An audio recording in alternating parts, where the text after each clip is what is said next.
Good evening and welcome to Wrasslecast with myself, Peter Metalhead, and my ever lovely co-host. Me, L4DarkVampRaven. Hello everyone, and it's bloody hot in this room where we are, but it's also cold outside. So yeah, welcome to Wrasslecast, where we will be going over Hell in the Cell 2014. Now the last pay-per-view was Night of Champions, wasn't it? I think it was. Yep. Yeah, Night of Champions, which I call Night of Disappointment.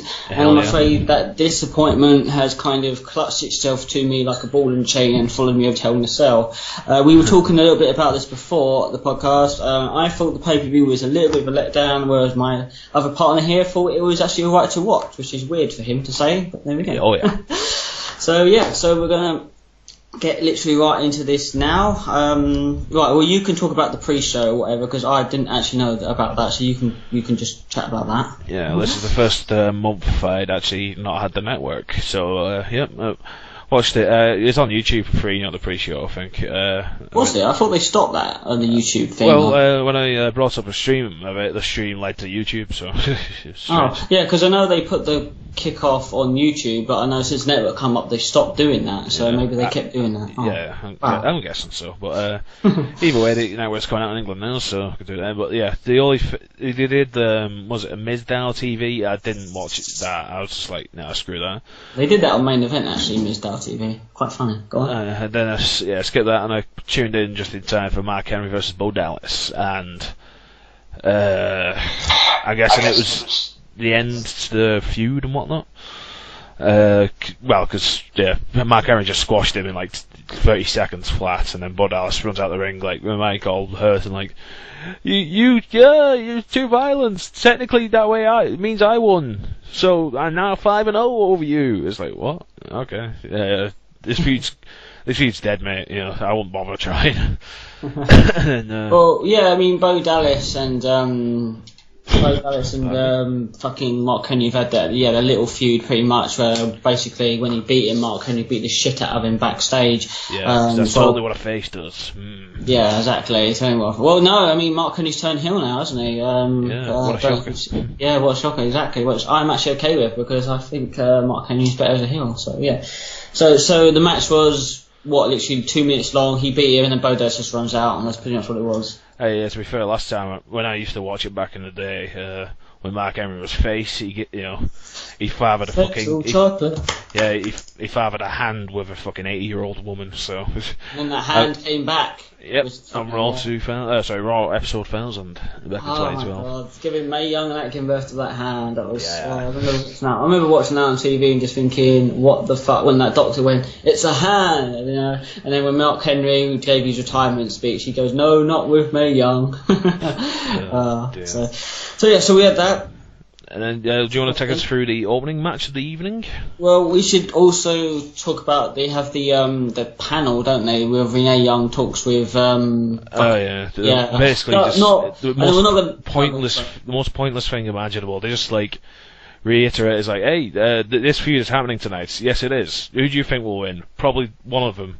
And it's like, no, they probably have the most lenient guesses ever. And we're thinking like, I think John Cena would do it. Shucky ducky quack quack. That was so good. It was awful. We had Booker T, Alex Riley, and I think Paul Heyman. Now Paul Heyman's on it. That's the only reason why I brought this up, because I thought it was quite weird that Paul Heyman would go on something like this. And obviously, all he mentioned was basically about his beast, destroying whoever wins out of John Cena and thingy. And I still think the wrong person won in that Hell in a Cell match. A lot of people were saying, Brock and Cena are now, the feud is ended, but many people say no, they're going to go on, and there we go. So moving for the panel. Start on first match was Dolph Ziggler versus Cesaro, 2 out of 3 falls for the Intercontinental Championship.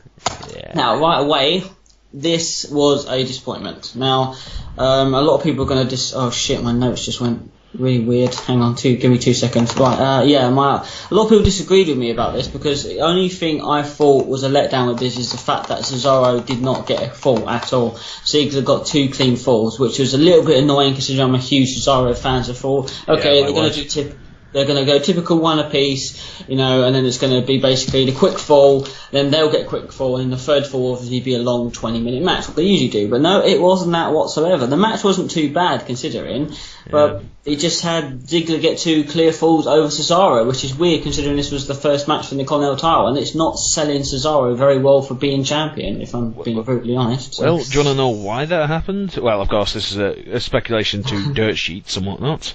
Dirt sheet alert, yeah. As you would say. Apparently they're punishing him for that article he did an interview for in the Liverpool Echo last month, because the WWE's coming to Liverpool to film Raw in November. Yeah, November. And have you read the article? He basically, I think he was just doing it kind of in character, but for some reason they took it the wrong way, because he just said, like, I'm the best wrestler in there, who wants to see John Cena and Randy Orton for the 500th time? I'm guessing, because, he's heel, so he's doing that in character. Yeah, he's got to slag people off, yeah. Well, apparently he wasn't doing it in character, or the head office didn't see it that way, because they're punishing him now.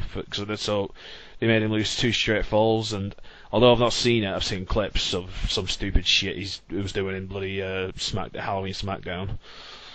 Oh, no, yeah. Cesaro faced Dean Ambrose in a trick-or-treat street fight match. Yeah. It was actually it wasn't too bad, that match, obviously. I'm not saying the match is bad, I'm just saying, they're really fucking humiliated and putting that, pumpkin on his head and giving it a DDT. Yeah, and DDT him, yeah, so I suppose. And he got Jack dropped into pumpkins as well, so yeah.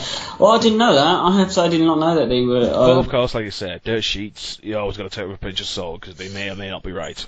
Well, yeah, that is true, but at the end of the day, it's also the fact of some other people have obviously in interviews kind of went the wrong way, and they've been punished for the same things as well. So I did think it was a bit odd that Ziggler didn't get a fall. So I don't know. I think that might be maybe the truth of the matter, but I didn't read the interview, so I didn't know he was being punished whatsoever. But anyway, they still had a good match.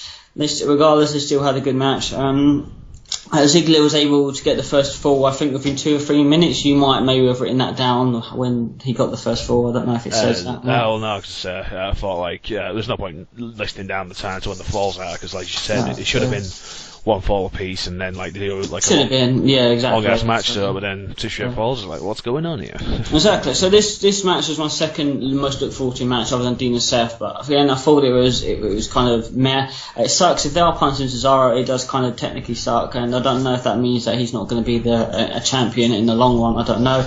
So yeah, Ziggler caught the first fall in 2-3 minutes, rolling up Cesaro.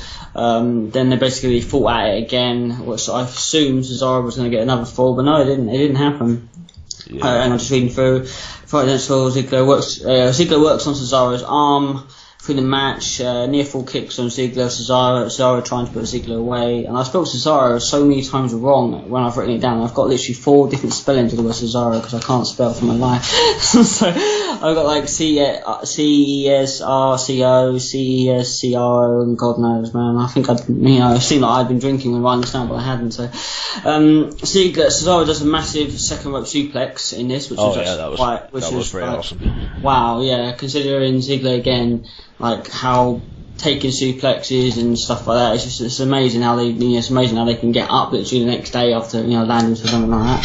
So they both go back and forth. Ziggler keeps working Cesaro's arm, obviously. I think the match basically ends with Cesaro basically going for the uppercut. Ziggler falls down, hits the arm breaking in the zigzag, and then gets the win.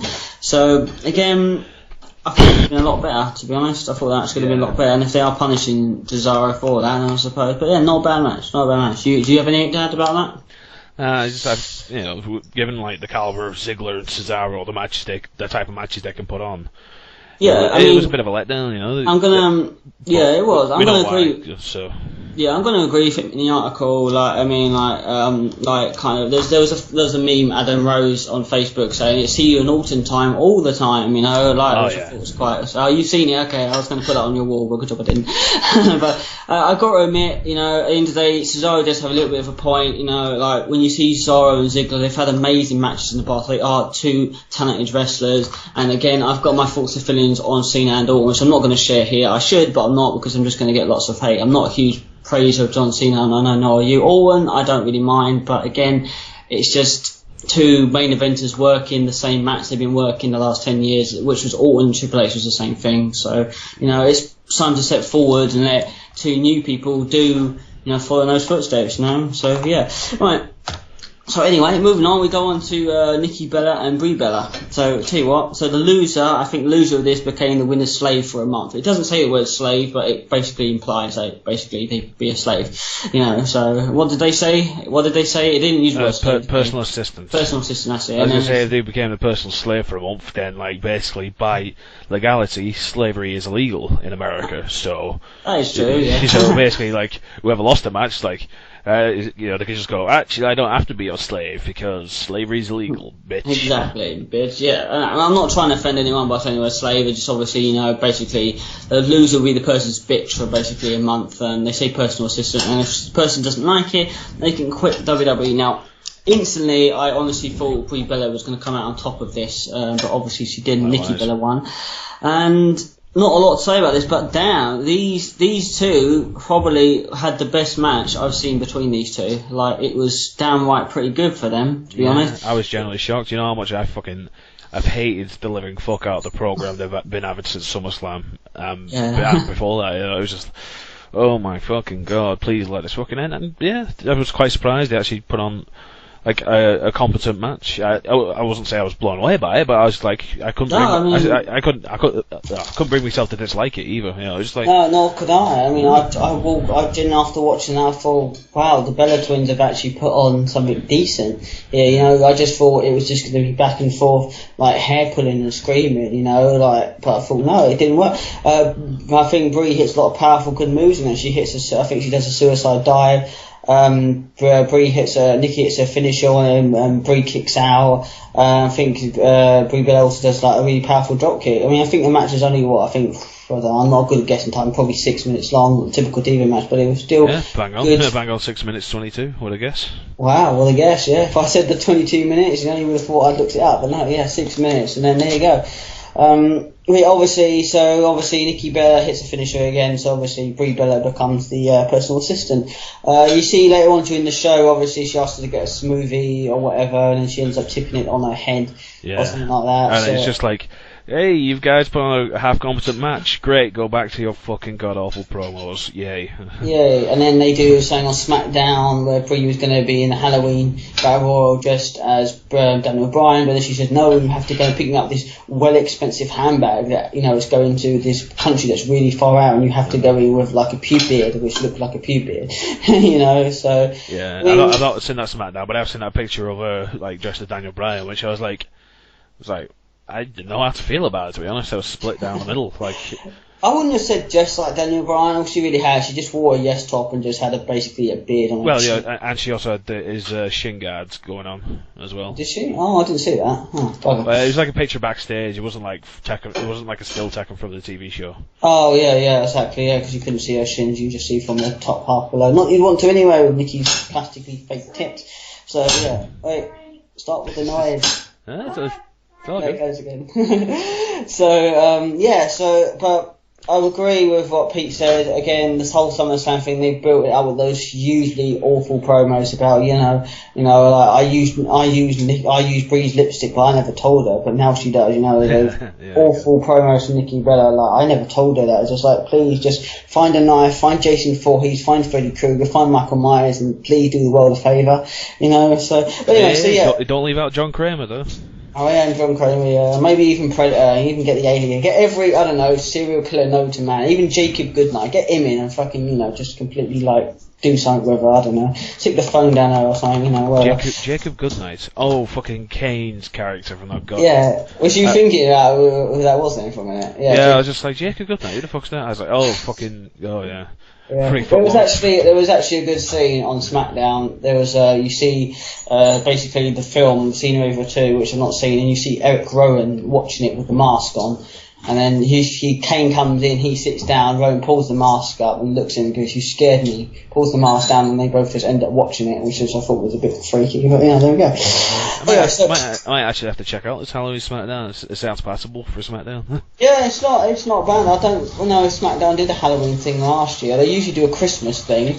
I remember that because I remember Orton versus David Otunga in the street fight, and he completely blitzed him. So I don't know. Yeah, it wasn't too bad. It honestly wasn't too bad. It was mediocre. So obviously Nikki Bella wins again. I'm assuming they may go to Survivor Series. I don't know. I mean, they're shown in the promo. I don't know. Did you obviously saw the promo, didn't you, for Survivor Series where they're all like walking forward? They're both in there, so I don't know. I'm assuming the match will lead to Survivor Series, and then probably this group probably dead after that. So, right, moving on. I move on to my notes went weird. There we go. To the Usos versus Gold and Stardust. Was this for the tag titles? It was indeed. I prefer calling them the Dust Brothers. It's a bit easier than saying Goldust and Stardust. You know. Oh. The Dust Brothers. So we move on to the Usos versus Stardust and Goldust. It wasn't. I don't know, man. I mean, it was an average match. I mean, like, I felt a little bit bored watching this, to be honest. Like, I mean, compared to the Night of Champions match when they actually won the titles, you know, it was like what it was. But I don't know, the match started slow. Gold and Stardust dominated most of the match. The match picked up towards the end, and then had some obviously flying Usos and stuff. So I don't know. I mean, I felt quite bored towards it. I don't know about you, but I was looking for something really good because I mean I've loved Cody Rhodes and Goldust. Like they started up. It was just over a year ago now. At Hell in a Cell last year. And their match stole the fucking pay-per-view like last year's Hell in a Cell. This one was and just the amazing physicality as Cody or Stardust, whatever you want to call him. Stardust. Yeah, Stardust. I mean, that's who he is. Oh, it's Stardust. Yeah, sorry. Well, Cody Rhodes, whatever, and Goldust. Now, Goldust is absolutely amazing these days. I mean, he was never that. Well, he wasn't bad back in the day, but he was never as fast as he was these days. And now he's 45 and zipping about the place. Yeah, it seems like now he's come back into this modern era. It seems like obviously his training's been a lot more intense and his moveset's been a lot more better. Yeah, I mean, like when he came back for the first time, he was a bit overweight before he left to come back to do before he came back again. He wasn't really all that really well. He seemed quite sloppy, but now he's teamed with Stardust and they've made a really good team. And I'm glad they're champions. They found the cosmic key. But I'm sorry, I didn't find a lot of. It was a typical match, not compared to Night of Champion. It was just very basic. I wasn't watching it thinking, oh yeah, we're getting a good team with the Usos versus Gold and Stardust, but. Yeah, the Usos are really doing nothing for me anymore. They're pretty much the John Cena of the tag team division. Yeah. Pretty much, yeah. So, right, okay, so we move on to Orton and John Cena Hell in a Cell. Now, everyone assumed this was going to be the main event. I know I did, I know probably loads of other people did, but it wasn't. So when they announced it, I was just like, flipping out, it's not going to be the main event. So, like... Yeah, I just nearly shit my pants. I felt so euphoric, like I just hit, launched about like a half litre of heroin into my fucking veins. So I was just like, Cena on Hell in a Cell, it's not the main event? Oh, what's going on? You had some really down face, but then when you realised it wasn't a huge grin just just spat upon your face. So I just felt. I think that's the reason why I like the pay per view. Not like it, but I was like, I just that good feeling from there on in for the rest of the pay per view just didn't leave me. I was just like, fucking Cena on, they're not main eventing. Yeah. This is like a golden age. It was good. I mean, it was good to know that. It was good to see, because obviously their Hell in a Cell match wasn't going to be shit compared to Dean Ambrose. I mean, we all wanted to see Dean and Seth. Really. That's everyone wanted to see. I don't think really anyone wanted to see Orton and Cena in the Cell. And if you did want to see Orton and Cena in the Cell, you're lying to yourself. Yeah. Seriously, not to insult you as a fan, not to insult you as a member of the universe, but I'm sorry, you're lying to yourself. You wanted to see Dean and Seth more than you wanted to see this one. So, and there goes the wolf chasing the sheep. Sorry, there's Minecraft on in the background. So we can quickly sum this match up. John Cena around the Orton have a bit of back and forth. They get a table out. Somebody goes through it. Cena wins. Lol. Yeah.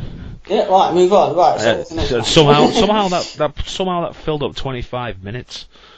I don't even. Yeah, I think it was mainly due to the slowness of Orton. Yeah, so the cell starts. Pretty much they didn't use a table. What were the spots actually in this match? Because there was a table spot, wasn't there? Yeah, that's what I'm saying. That's all I can remember. I think there was a few chair shots. I think they used the steel stairs. I don't know if Orton does the RKO on the stairs. Probably not. Maybe I just wrote that down wrong. I think they had some finisher kick outs. I think Orton kicked out the AA or Cena kicked out the RKO or something like that. So. And it's just annoying now because that whole out of nowhere thing with Randy Orton, those vines are going around everywhere. Even when I went to game to pick up K15, you know, they were talking about it in there. It's just like, oh, for God's sake. Yeah, they got all funny like literally 20 minutes after like everyone started posting them. And and now they're doing. I've seen Shawn Michaels ones. Stone Cold. I've seen the Dudley Boys one where some trampolinist goes into a table and the Dudley Boys come out. You know, so. I'm not sure if it's the same guy making all of the different ones. Nah, there'll be like hundreds of different people doing it. Probably. So a table spot's used. I think it ends with basically Cena doing the AA through Orton through a table on the second rope. Yeah, I think that's how it ends. Yeah, I personally think Orton should have really gone over. I think we want to see Orton as the face. I want to see Orton and Brock Lesnar. We've had Cena and Brock Lesnar. We know that, you know, but it's all Cena. I could have beat the Beast. I almost beat the Beast. Now let me face the Beast. So now I think, I don't know, I think this match was basically I don't think it was said, but I can't remember. Was it said that whoever won this match was going to face Brock Lesnar next, wasn't it? Was that the stipulation for this one? I'm not really too sure. Yeah, well, you know, whenever the fuck, you know, this Lesnar decides to turn up again, that is, yeah.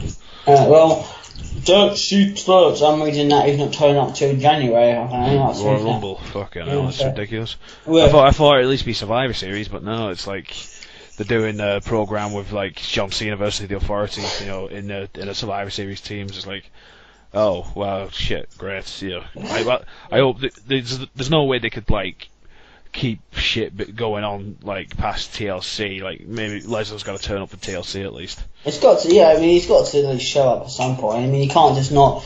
Because I know, yeah, I remember on the panel, Paul Heyman saying that, yeah, if the winner will go on. So, yeah, so basically this was a number one contender spot, essentially.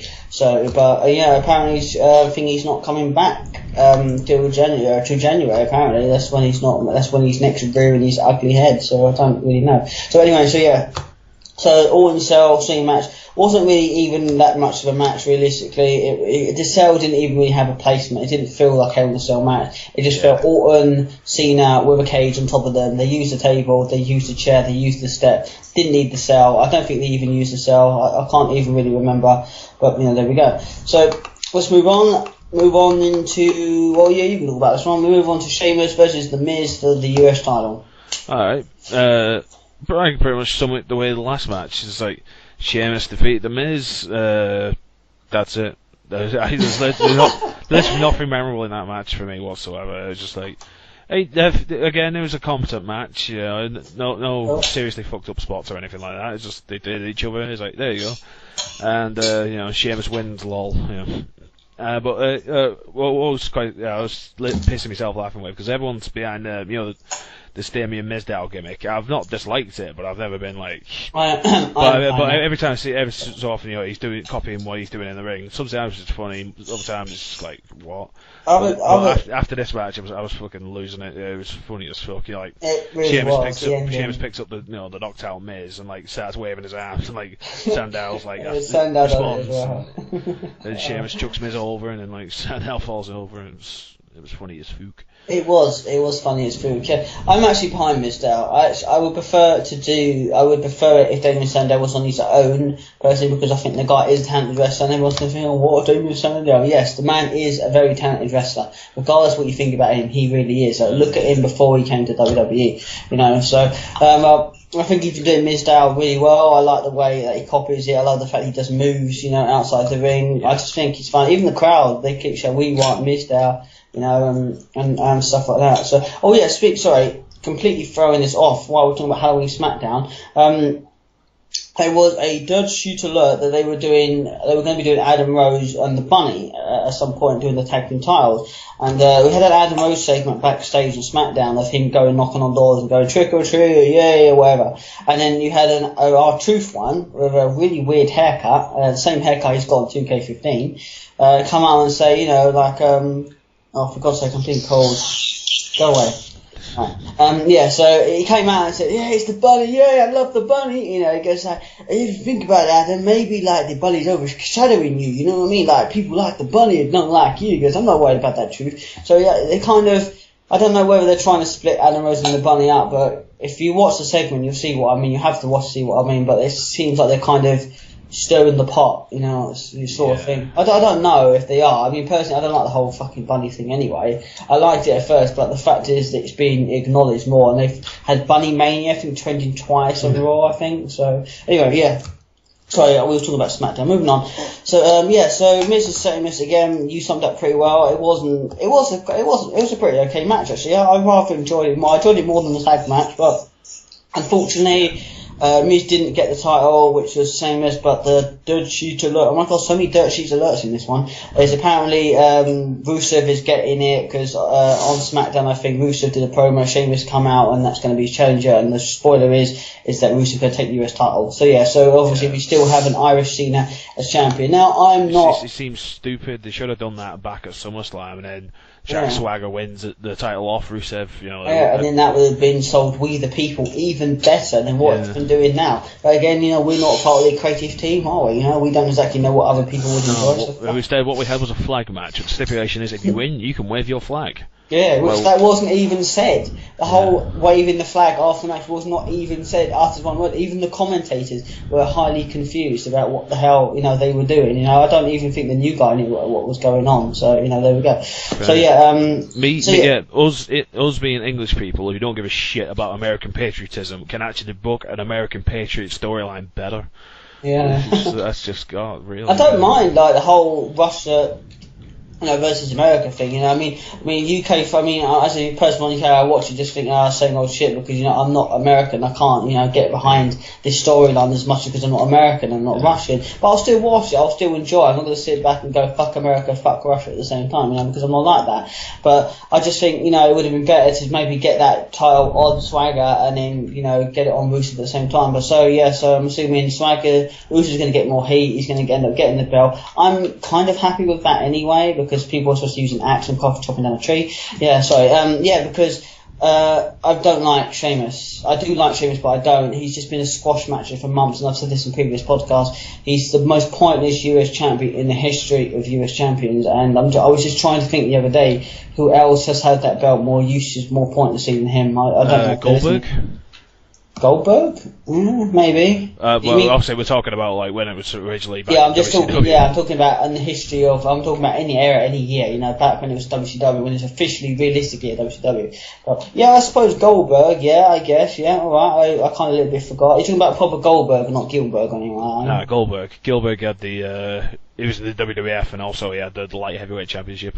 Oh God! I just people look back and go, "Yeah, classic moments of WWE." Gilbert. I just look back and cringe. You know, that wasn't really good. So anyway, moving on. So again, US title, not a bad match.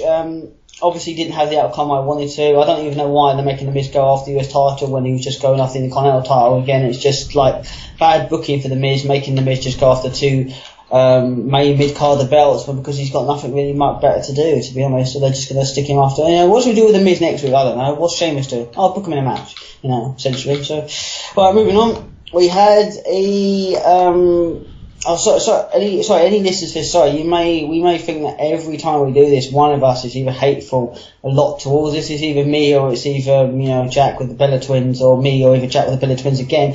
You know, so we're not trying to be hateful. I mean, most of you probably watch this podcast and think, why the fuck are you watching WWE if you hate it so much? Like, why are you paying for the pay-per-views? Why are you getting the network? You know, because I'm not trying to be hateful. I do love wrestling. I've always loved wrestling, the same as this guy here. Probably not as much as me, but there we go. But I can't help it. I'm not going to be one of those people that say, oh, I love everything WWE do, because I don't love everything WWE do. They annoy me. You know what I mean? I like to think. And plus, the point is, you're paying for a product, and if they put out a shitty product, you have a right to complain. It's as simple as that. Yeah, exactly. I mean, I'm not going to like everything about it. It's like X Factor. If they went on X Factor and they all complimented every fucking dancer, then what would be the point? Where, you know, people, when Simon Cowell goes, I think you were good, but I think you could have been better, and everyone boos him. It's like, why? It needs criticism. If he just complimented everyone on the show, then it wouldn't be point having a fucking show, would there? So I don't hate. Well, there is no point of having the X Factor anyway. But you know, I get your point though. Yeah. I was just thinking something like a competition that involved judges. You know what I mean? So like, obviously they get a lot of like good comments, but they need bad comments as well. Same with wrestling. You know, I'm not gonna. A lot of people thought how the show was good. Well, no, I didn't think it was good personally. Do I think Survivor Series is gonna be going to be good? I don't know. They've already booked a match, Authority versus John Cena. Is that going to be good? Probably not. But I'm going to tune in and watch because it's free on the WWE Network for just $9.99. No, sorry, for just $6.25. So there we go. Anyway, moving on. I just thought I'd put that out there because I know some people might be listening to think I don't know why I listen to these two just basically bitch at WWE all the time, but we have said a lot of good things about it, So anyway, moving on, we go to Big Show and Rusev. You can talk about this one because I've not got a lot to say about this. Yeah, well, I mean, I've not got too much to say about it, but I actually enjoy it. It's the first Rusev match I've watched because I actually kind of half enjoyed. It's been that last what was it? Was it Night of Champions with Mark Henry? Oh, god awful! Just like comes out, he starts crying when Lillian Garcia sings the national anthem, and it's just why? What the fuck? And then it's like doing this weird Patriot gimmick. There's this guy called Jack Swagger who's got a Patriot gimmick. You don't have to force it onto other people. Exactly.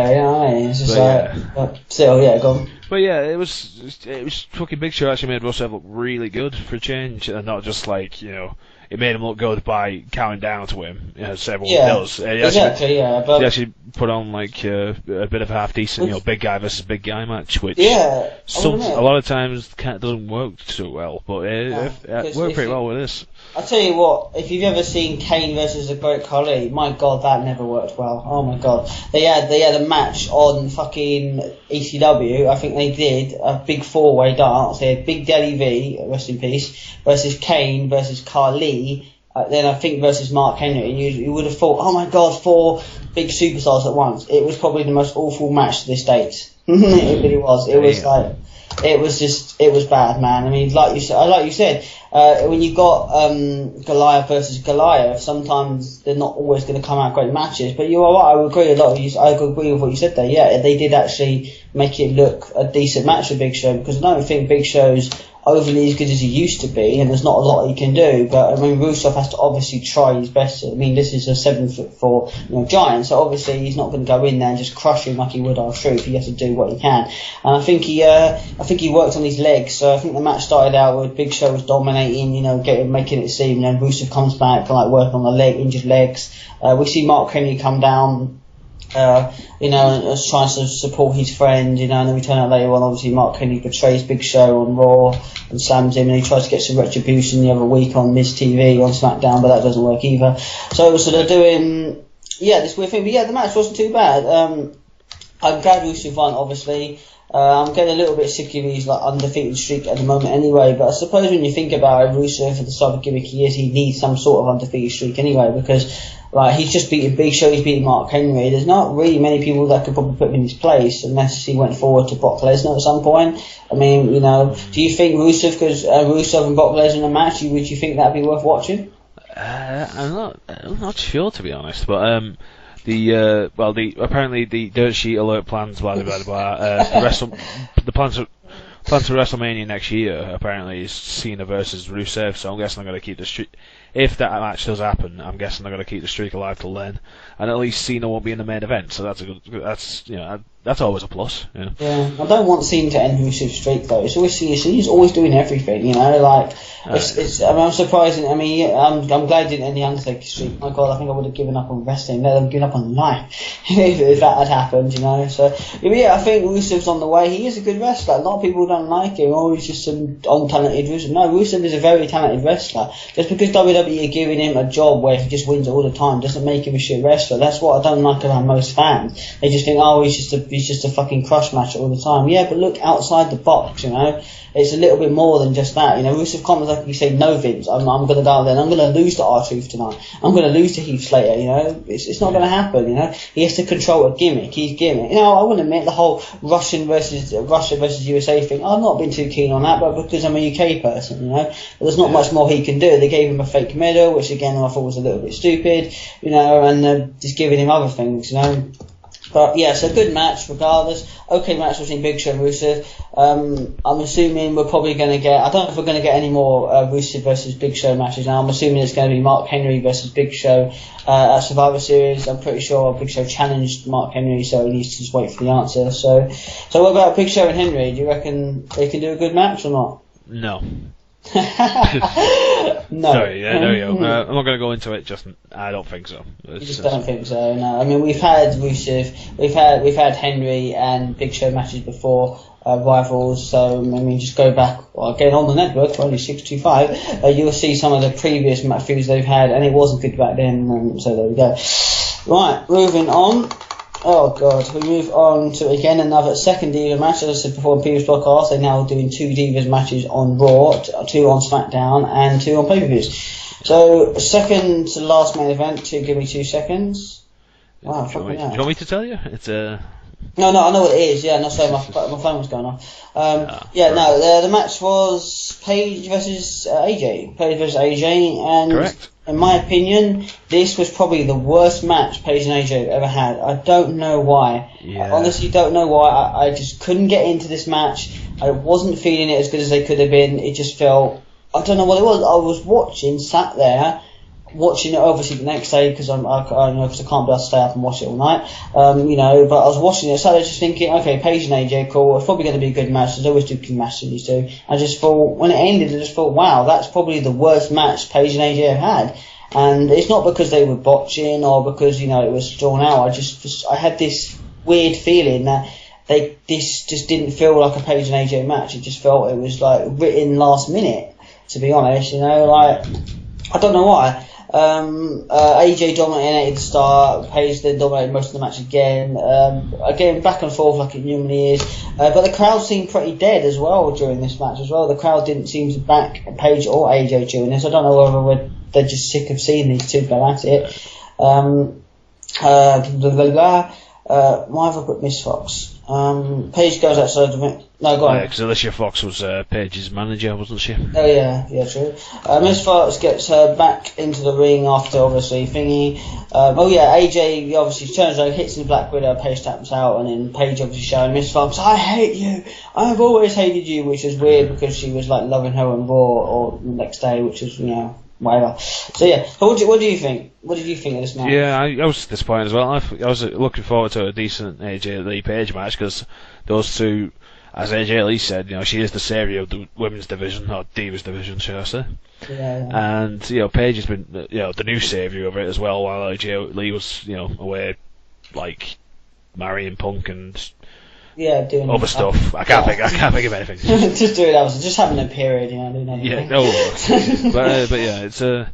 It's and they put on awesome matches themselves before, and it was just was just meh. Yeah, it was. It just felt like someone had just thrown up in my mouth, and now they just expect me to swallow it. I was like, well, WWE, no, I'm not swallowing that Paige and AJ match. It was, I don't know what it was. I don't know what it was. It just didn't feel good to me. I don't know what it was, and I don't know if they're going to be doing another match at thingy. But so I don't know. It's just it's weird to say. So, but yeah.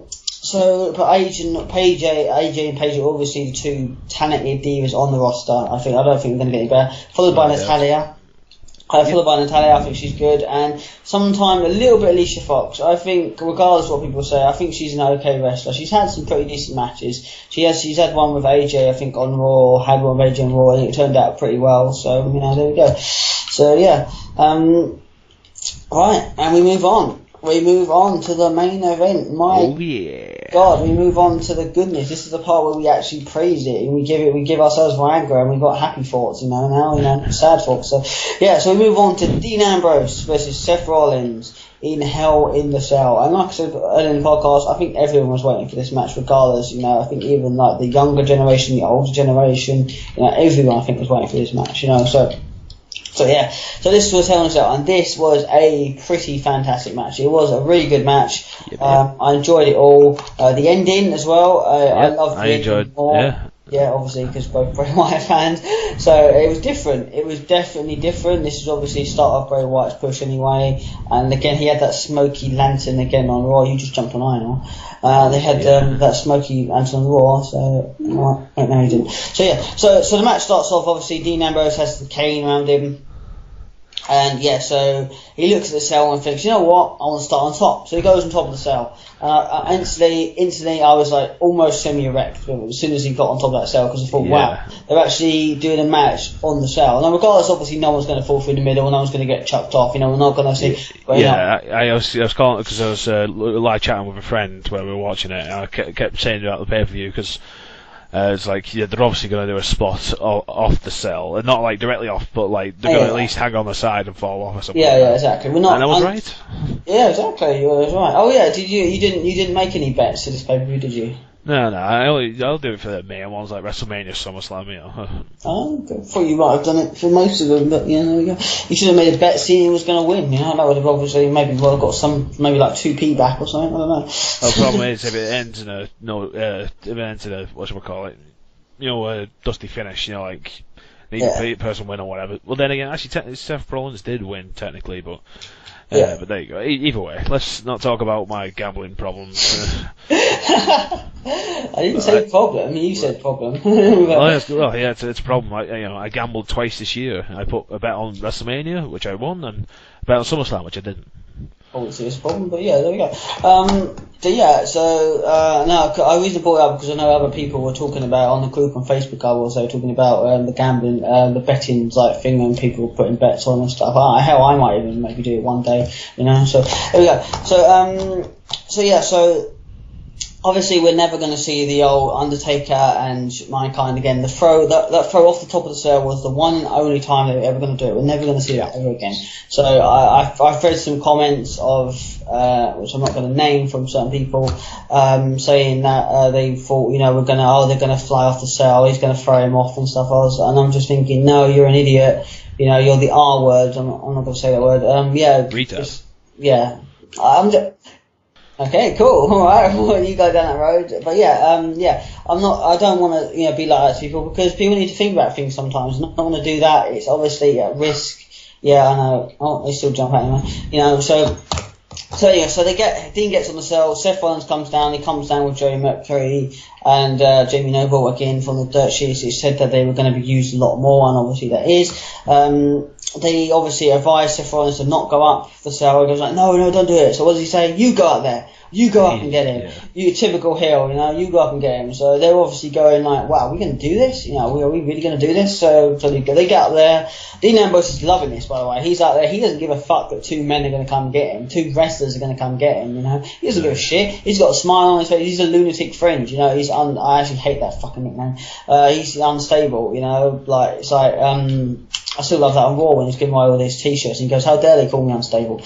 You know, so he's happy. He's got the Kindu stick anyway. So he ends up beating both of them down. And then Seth Rollins goes out, he jumps, typical heel, boo, jumps in from behind, you know, and then obviously they get the bare hand, they go to throw him off the cell. Seth Rollins says, you know, I'll throw him off the cell, he stops him, and then, doesn't Dean Ambrose like suplex, like Jamie Noble, like up on the cell or something? I think he likes suplexing, which is like quite good, you know, and there's Michelle wondering, what if they fall through? I was like, we're not going to fall through, it's mentally structured, it's physically structured, you know, that they're not going to fall through, you know, so. I didn't say that. You did say that. I did not say that. You were kind of worrying that. I did not say that. Liar. First time on this podcast we had a marriage. She said it. She sort of marital bout.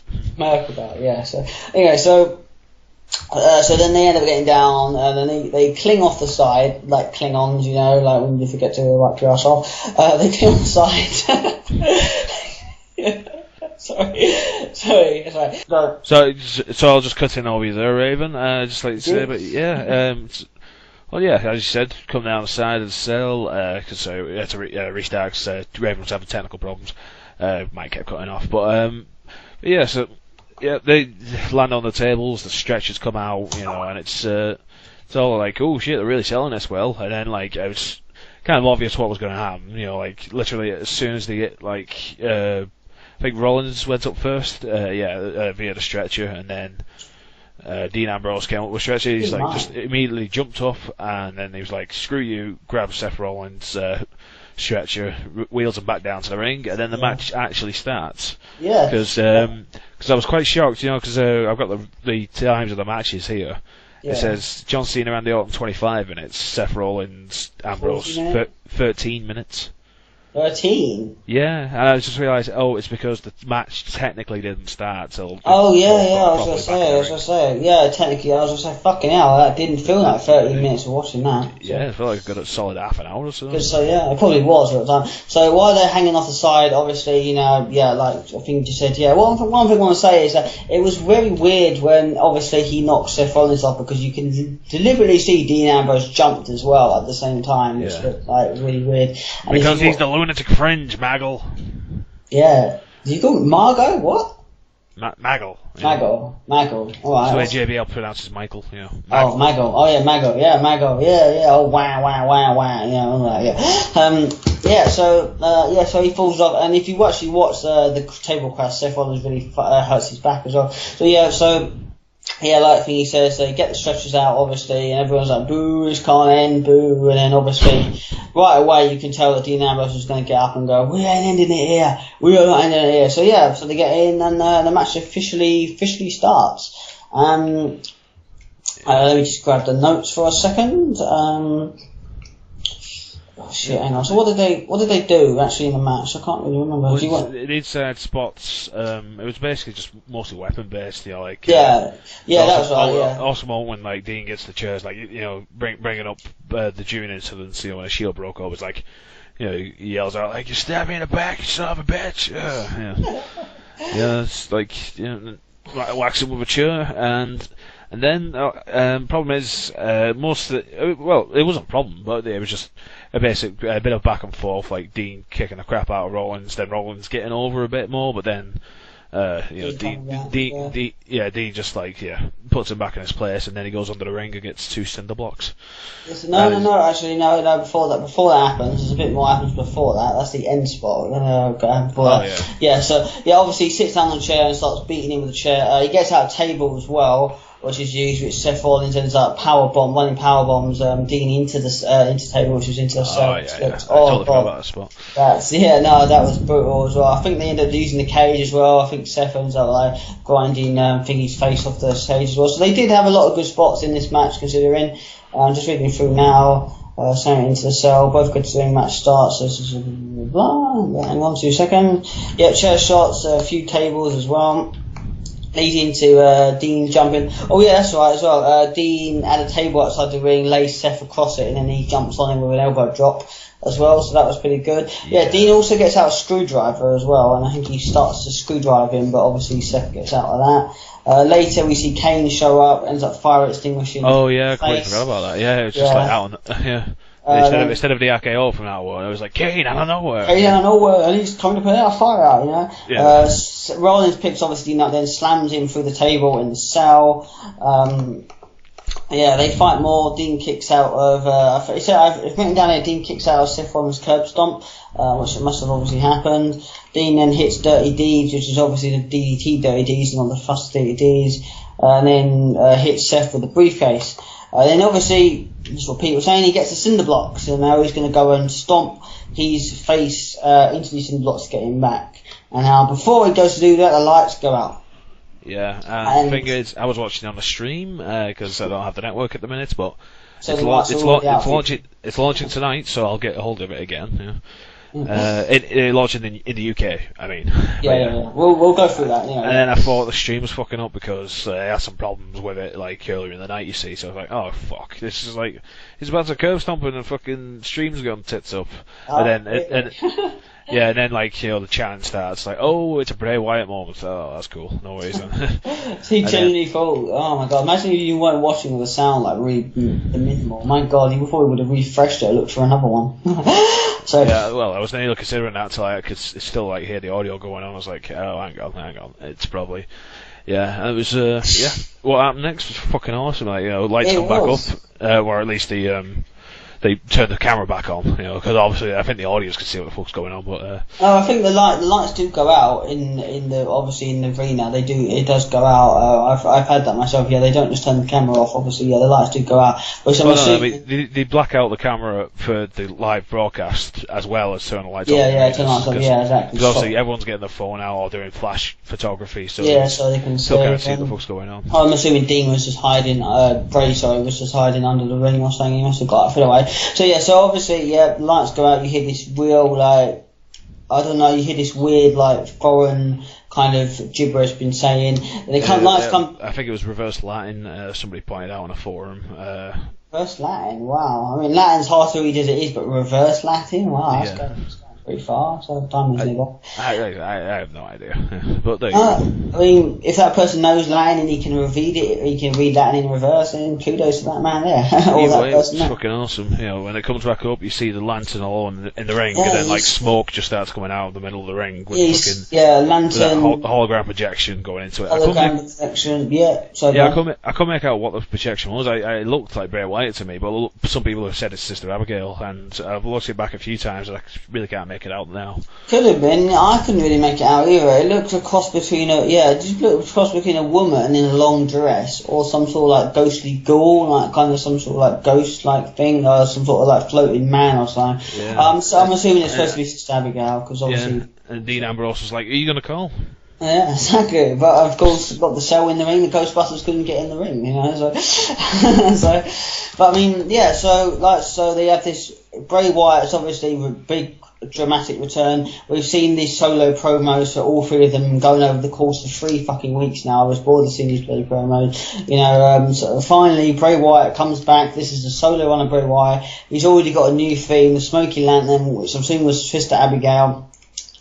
Dean Ambrose is all confused. What the fuck is going on? Bray Wyatt comes in, attacks Dean Ambrose.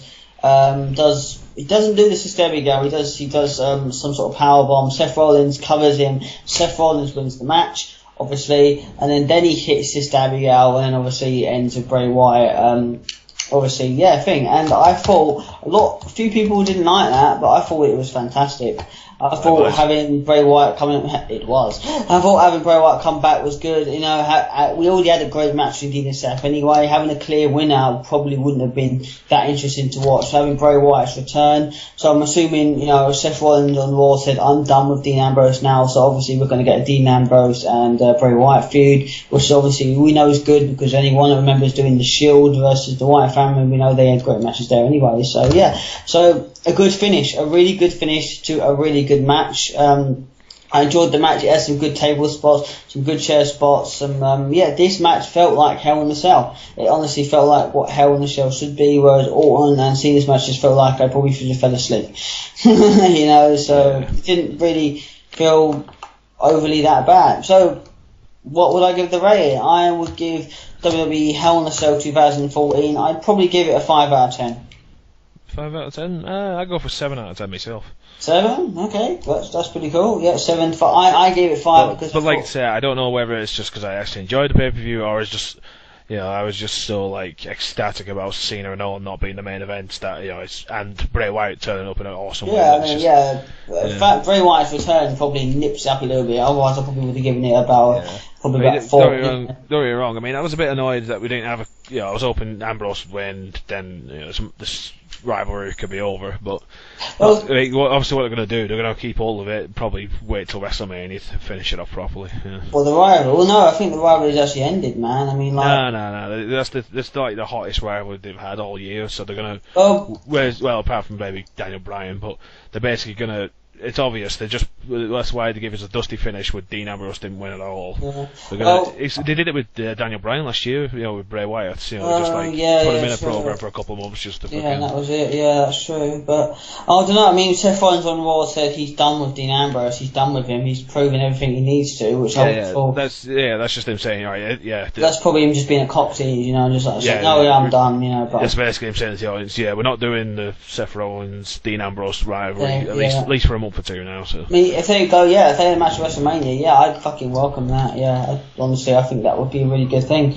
but I wouldn't even venture seeing Dean Ambrose versus Bray Wyatt at WrestleMania anyway, because that's a good feud as well, you know, so it's gonna work out really well. I gave it basically a 5 because I thought there was some good solid working in this pay-per-view, but many times I felt quite bored. I felt quite, bored. I felt bored watching the tag team. I didn't feel the Divas match lived up. The Bella Twins match lived up. Russo's match, again, it's probably what could be said the same old shit, but again, obviously it still lived up. The Cesaro match, I was disappointed with, regardless of the backstage bullshit on him anyway. So they got Miz and Sandow, Miz and Sheamus again, just same old shit again. All in the scene there. Well, I wasn't expecting great things out of there. Tag team match, kind of same bore, and then of course Dean and Seth was. I think Dean and Seth was exactly what everyone wanted. I don't think anything could have been done better in that match. The spots were good. The start, how it started was good. The end was good. It was just a perfect match, you know. Like I have a list of DVDs I put on of all favourite kind of matches, and I'm probably going to be adding that to the list. So yeah, there we go. Right, okay, right. So this is the after the podcast. We finished talking about the thingy.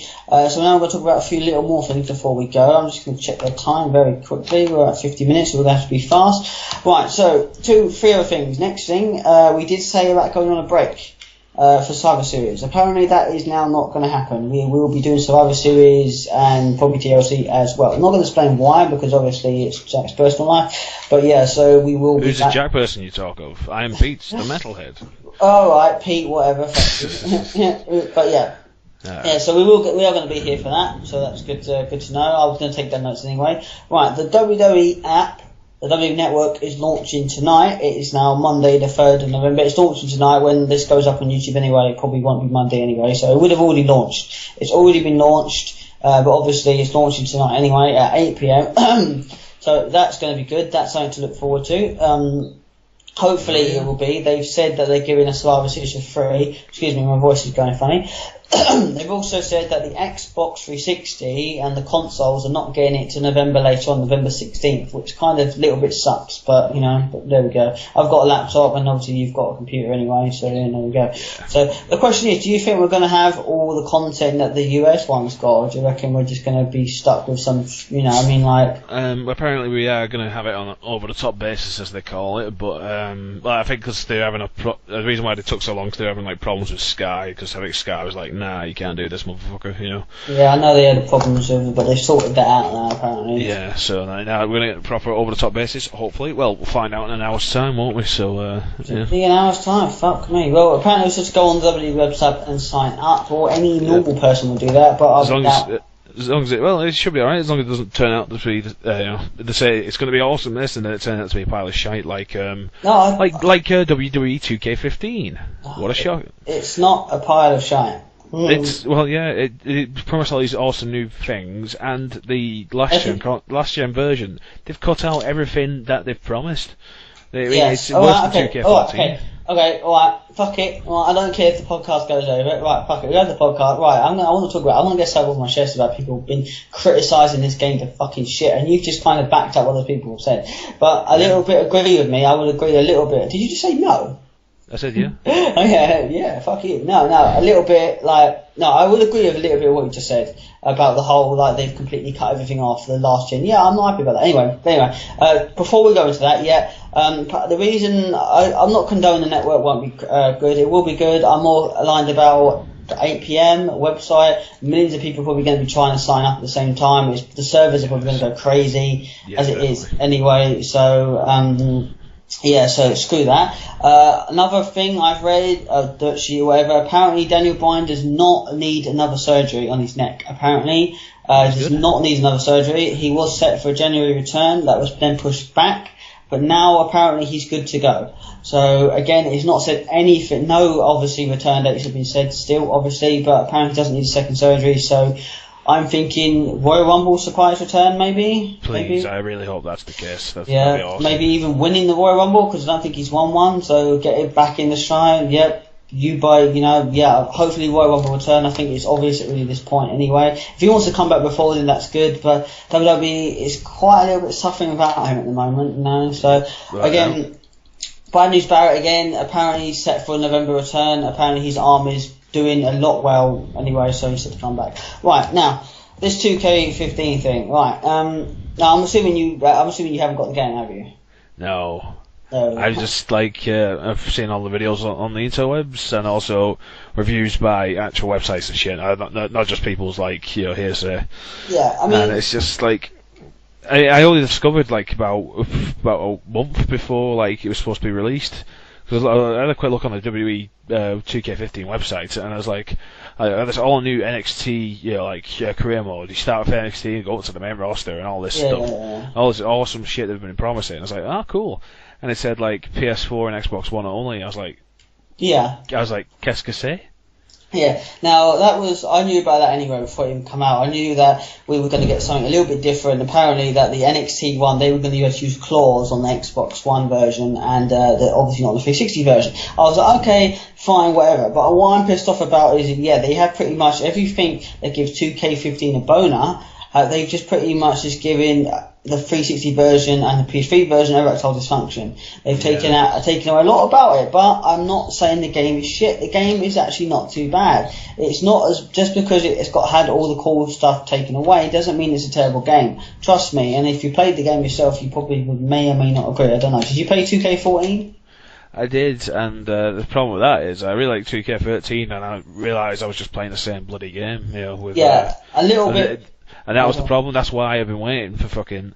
And it seems to develop two different versions. The next gen version, which is yet to come out, and basically with the new system and the new engine and shit. And from the looks of it, they've just used the old engine for the last gen console. So I mean, and everyone's still hoping on on the internet. Fingers crossed, they're going to release a PC version. Very doubtful, but I really hope they do, and if they do release a PC version, now knowing that like the console version is cut down to fuck, who knows? The PC version will probably be that fucking cut down console version, which will fucking suck balls. No offense to ye who spent hard earned cash on it. No, it's alright, man. A lot of PC gamers out there, you'll have them. I mean, they bring these games to the Wii, and that's pretty much a dead console anyway. I mean, who the fuck gets games of the Wii anymore? I mean, who gets big games like Call of Duty out for the Wii when they've got Xbox without? No offense to any Nintendo players out there. I love my Nintendo. It was good back in the day, but now I need to move along because it's a dead horse. But there we go. Anyway, so the game isn't too bad. It really is. I know it's. I mean, the NXT on the 360 mode is basically you just have 4 matches in NXT and that's it. You don't get the career mode. And yes, it is a little bit. It does a little bit. I'm not one for all the graphics. Regardless, I'm not one that cares about it. It's all about graphics because it's not. I mean, but okay, yes, obviously the gameplay. It's not so much just graphics, it's like, because the engine is basically the old one that fucking THQ has used for the last, 5 games or so. Which, that's what I'm disappointed about, because 2K15 a little bit just feels like 2K14.5. The layout's still the same, they've got new moves, the way they do the moves is now more realistic, the way they land on the mat is a little bit more better, so there are some... Yeah, and it turns out basically that stuff, it's for the next gen versions, which is a bit of a cuntish thing to do, really. But well, what can you do? What? Hang on, sorry, what things are for that? Sorry, the things you mentioned, then. I think the improved engine, the videos I've been seeing, that they've actually posted out of the next gen version. Also, there's the next gen version, the creator wrestler. You can actually take a photo of your own face and put it on the wrestler. Really? Yeah. The creator wrestler apparently has been cut down from less than what it was in 2K14. Why make a game for both consoles if you're just going to make the other one look shit and make the other one pick up the other one? Because when the last gen you swap over and the SmackDown 2007. Yeah. I had it on PS2 originally, and then we got on Xbox, and I got it on Xbox. There was literally next to no difference graphic wise. Yeah. It was slight better frame rate on the Xbox One. It was just I never had the Xbox. I had the PS2 to be honest. Then I swapped to obviously Xbox over. But yeah, go on. Yeah, and that's what should have happened here. It should have just released a graphically less superior version on the last gen exactly. Rather than fucking 2K15. All it should have been, it should have had all the same features as Xbox One, but it's just the graphics were just shit. Obviously, a little bit more downgraded. That's what it should have been. But what they haven't done is they've made it look completely bollocks on the 360. Still charge us £40 anyway. Then £15 for a fucking season pass, which I paid for, but only because we get paid. But there we go. And now it just makes you think that everyone's getting it for 360, just getting a limp dick. Oh no, don't get the limp dick one. Get the massive big porn star penis one, which is on the next gen console. Well, no offense, but I can't afford. Not everyone can afford the next gen fucking console. So it's unfair to these last gen consoles. But even look at Far Cry 4. Far Cry 4 is coming out in a few weeks' time. I'm definitely going to be getting that. But there's going to be no difference. I can guarantee no difference between the two of them. Old gen and next gen Far Cry 4. Only difference is the graphics. I can guarantee they've not changed really anything really in the gameplay. But they've I just don't like that. And what's pissed me off even more is that I'm disappointed in 2K, because 2K, especially THQ did a fucking poor job of taking over this WWE game. Now we've got 2K, someone who knows how to run a sports game. They do the NBA games, they do the basketball games, they do any other of those games. I don't play those games, but yeah, I thought, okay, 2K's taking over. These are going to be a fucking much better games. And like you said, they've just taken the same engine from the last game and used it over. It's like they couldn't be arsed. It's like it says, right, well, let's be arsed with the next gen version. Fuck the latest gen version. That's basically what's been said. Well, anyway, we're running low on time anyway, but yeah. I just thought we just mention that anyway. A few fuck ups with audio mics and stuff, and me obviously laughing too much. Sorry, but it's just, you should have said that, Raven. I covered for you by saying it was a mic fuck up. I know there was a mic fuck up a little bit. My mic actually did cut out a little bit while you were talking. But still, too late now. I can't edit this bit out. Oh, you're going to look editing. Shut up. You're going to look like a fool anyway. I sound like a fool anyway. There we go. Yeah, so I'm a little bit not, but regardless of 2K kind of giving the bigger dick to the next gen console, the one on 360 isn't too bad. It isn't what everyone's making out it to be. You know, it's playable. It's tolerable. It's not like watching a better match for 24 hours. It really isn't. It's not a too bad game, you know. But obviously, if you've got a next gen console and a last gen console, then obviously I would recommend getting it. Probably on the next gen. But I mean, like, obviously, like, there we go. It's not that much pile of poo. It's really, really not. I can see why IGN gave it like